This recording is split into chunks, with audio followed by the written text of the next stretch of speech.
بسم اللہ الرحمن الرحیم۔ قرآن مجید میں اللہ رب العالمین نے فرمایا انعم اللہ علیہم من النبیین والصدیقین والشہداء والصالحین، کہ اللہ نے انبیاء، صدیقین یعنی صحابہ اور شہداء اور اولیاء پر اللہ نے خصوصی انعام فرمائے ہیں۔ حضرت امام اہل سنہ سیدنا حسین بن علی رضی اللہ تعالی عنہ صحابی بھی ہیں، شہید بھی ہیں اور اعلیٰ درجے کے ولی بھی ہیں، اور اللہ رب العالمین نے ایسی ہستیوں کی اتباع کرنے اور ان کے راستے پر چلنے کا ہم سب کو حکم فرمایا ہے۔ لیکن اتباع کے لیے ایسی ہستیوں کو جاننا، ان کی سیرت اور ان کے مناقب، ان کی فضیلتوں کو جاننا، مقام کو پہچاننا، یہ ہمارے لیے بہت مناسب ہے۔ حضرت سیدنا امام حسین رضی اللہ تعالی عنہ کی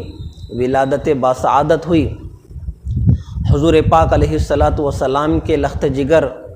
حضرت سیدنا فاطمۃ الزہرا رضی اللہ عنہ کے کوکھ سے آپ نے جنم لیا۔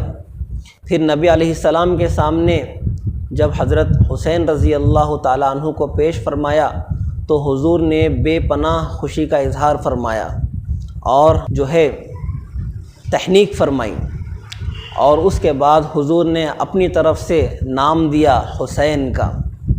اور حضور علیہ السلام نے 7ویں دن بال اتروا کر اپنی طرف سے عقیقہ بھی فرمایا، اور بہت زیادہ چاہتیں اور بہت زیادہ محبتیں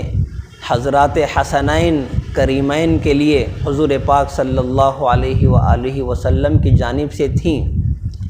ویسے تو نبی پاک صلی اللہ علیہ وآلہ وسلم کا نواسہ ہونا ہی یہ بہت بڑی فضیلت اور بہت بڑے مقام اور مرتبے کی بات ہے، لیکن اس کے ساتھ ساتھ حضور پاک صلی اللہ علیہ وآلہ وسلم کی مبارک زبان سے آپ کی شان میں جو کلمات نکلے ہیں اس سے آپ کے مقام اور مرتبے کا اور بھی زیادہ بہتر اندازہ ہو جاتا ہے، اور بھی زیادہ مقام بلند ہو جاتا ہے اس سے۔ جیسا کہ مستدرک حاکم جلد نمبر 3 صفحہ نمبر 181 میں نبی علیہ السلام نے کی حدیث نقل کی گئی ہے حضور کی، فرمایا الحسن والحسین ابنایا من احبہما احبنی ومن احبنی احبہ اللہ ومن احبہ اللہ دخلہ الجنہ۔ نبی نے فرمایا کہ حسن اور حسین میرے بیٹے ہیں، اور جو کوئی بھی ان دونوں سے محبت کرے گا اس نے مجھ سے محبت کی، اور جو مجھ سے محبت کرے گا اللہ اس سے محبت کرے گا، اور جس سے اللہ محبت فرما لے اللہ اس کو جنت میں داخل فرما دیتے ہیں۔ ایسے ہی ترمذی شریف کی حدیث نمبر 3775 نبی علیہ السلام نے فرمایا حسین منی و انا من حسین، کہ حسین میری اولاد میں سے ہے اور میرا حسین سے بڑا گہرا رشتہ ہے، بڑا گہرا تعلق ہے۔ احب اللہ من احب حسینا، اللہ اس سے محبت فرمائیں گے جو حسین سے سچی محبت رکھے گا۔ اسی طرح سنن ترمذی کے باب مناقب الحسن والحسین میں نبی پاک صلی اللہ علیہ وآلہ وسلم نے مقام بیان فرمایا الحسن والحسین سیدہ شباب اہل الجنہ، کہ حضرت سیدنا حسن اور حسین یہ جنتیوں کے سردار ہوں گے، نوجوان جنتیوں کے سردار ہوں گے، یعنی جتنے سارے جوانی کے عالم میں اللہ کو پیارے ہوں گے ایسے سارے جنتیوں کے حضرت حسن اور حضرت حسین رضی اللہ عنہ سردار ہوں گے۔ اسی طرح مسند احمد حدیث نمبر 9671 حضرت ابو ہریرہ رضی اللہ تعالیٰ عنہ سے روایت ہے کہ ایک مرتبہ ایک سفر پر حضرت حسین رضی اللہ تعالیٰ عنہ کے ساتھ حضرت ابو ہریرہ رضی اللہ تعالیٰ عنہ ساتھ تھے۔ واپسی کے درمیان ایک جگہ پر تھکاوٹ محسوس ہوئی تو تھوڑا سا لیٹ گئے حضرت حسین رضی اللہ عنہ۔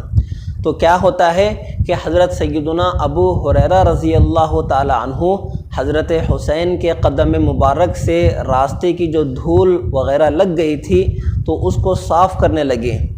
حضرت حسین رضی اللہ تعالی عنہ کو یہ دیکھ کر اچھا نہیں لگتا کہ ایک بزرگ عمر کا جو ہے صحابی رسول اس طرح میری خدمت کرے، تو حضرت حسین منع فرماتے ہیں، لیکن حضرت ابو ہریرہ رضی اللہ تعالیٰ عنہ فرماتے ہیں کہ آپ بس آرام فرمائیں اور مجھے یہ خدمت کرنے دیں، میں اچھی طرح سے جانتا ہوں کہ آپ کا کیا مقام ہے، آپ کا کتنا بڑا مقام ہے، میں اچھی طرح سے جانتا ہوں۔ اسی طرح تاریخ ابن عساکر میں حضرت عبداللہ بن عباس رضی اللہ تعالیٰ عنہما سے روایت کیا گیا ہے کہ ایک مرتبہ حضرت عبداللہ بن عباس رضی اللہ عنہما نے بڑے احترام کے ساتھ، بڑے اکرام کے ساتھ حضرت حسین رضی اللہ تعالی عنہ کو سواری پر سوار کروایا۔ راوی کو بڑا عجیب لگا کہ اتنے بڑے مقام اور مرتبے کے صحابی ہے جو ہے اوصاف اور کردار کے اعتبار سے بہت بڑا درجہ رکھتے ہیں صحابہ میں، تو یہ کون شخصیت ہے کہ جن کا اتنا زیادہ ادب اور احترام کیا جا رہا ہے؟ تو راوی نے حضرت ابن عباس رضی اللہ عنہما سے پوچھ لیا کہ یہ کون ہے جن کو آپ نے اتنے ادب اور احترام کے ساتھ سواری پر سوار کروایا ہے؟ تو آپ نے جواب دیا کہ سرور کونین صلی اللہ علیہ وآلہ وسلم کے نواسے ہیں۔ یہ میری خوش نصیبی ہے کہ میں نے آپ کو اکرام اور احترام کے ساتھ سواری پر سوار کروانے کا مجھے موقع مل گیا، یہ میری خوش نصیبی ہے۔ تو ان جیسی سینکڑوں روایتیں احادیث رسول میں ایسی موجود ہیں کہ جن سے حضرت حسین رضی اللہ تعالی عنہ اور حضرات حسنین کریمین رضی اللہ عنہ کا بڑا مقام اور مرتبہ سمجھ آتا ہے۔ تو بہت زیادہ اعلیٰ مقام اللہ نے ان ہستیوں کو عطا فرمایا تھا، لیکن اس جگہ پر یہ بات بھی جو ہے یاد رکھی جائے کہ شریعت اسلامیہ اور اسلامی تعلیمات میں افراط اور تفریط نہیں ہے، بلکہ اعتدال ہی اعتدال ہے۔ بعض لوگوں کو ان روایات کی وجہ سے یہ شبہ ہو جاتا ہے کہ قیامت کے دن جنتیوں کے جو سردار ہوں گے تو حضرات حسنین کریمین رضی اللہ عنہما جو ہے سارے صحابہ بلکہ خلفائے راشدین سیدنا ابو بکر صدیق رضی اللہ تعالی عنہ، حضرت عمر فاروق رضی اللہ عنہ، حضرت عثمان اور حضرت علی رضی اللہ عنہم اجمعین کے بھی سردار ہوں گے۔ حالانکہ یہ بات بالکل درست نہیں ہے، بلکہ حضور پاک علیہ الصلاۃ والسلام نے ان کا یہ مقام بیان فرمایا ہے کہ وہ ان سے بھی بڑے سردار ہوں گے۔ ان سے بھی حضرت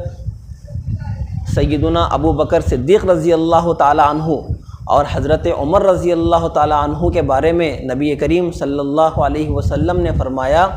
کہ انبیاء اور رسول کے بعد جنتیوں کے جو بڑے سردار ہوں گے وہ حضرت ابو بکر اور حضرت عمر رضی اللہ تعالیٰ عنہ ہوں گے۔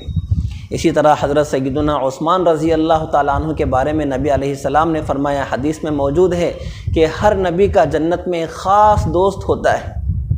اور جنت میں میرا خاص دوست وہ عثمان غنی ہوں گے۔ تو کتنا بڑا مقام اللہ کے نبی علیہ السلام نے بیان فرمایا۔ اسی طرح حضرت سیدنا علی رضی اللہ تعالیٰ عنہ تو والد ہیں حضرات حسنین کریمین کے، ظاہر سی بات ہے کہ فضیلت اور مقام و مرتبے میں یہ ان سے بھی اوپر ہوں گے۔ تو معلوم ہوا کہ حضرات خلفائے اربع کا مقام اور مرتبہ حضرات حسنین کریمین رضی اللہ عنہما سے بھی زیادہ بلند ہے دنیا اور آخرت جنت میں بھی۔ تو اس اعتدال کا لحاظ ہمیں رکھنا چاہیے، ہر قسم کی افراط اور تفریط سے ہمیں بچنا چاہیے۔ تو اتباع بھی ہونی چاہیے، مقام اور مرتبے کا بھی خیال ہمیں رکھنا چاہیے۔ اللہ پاک ہم سب کو عمل کی توفیق عطا فرمائے۔ وما توفیقی الا باللہ۔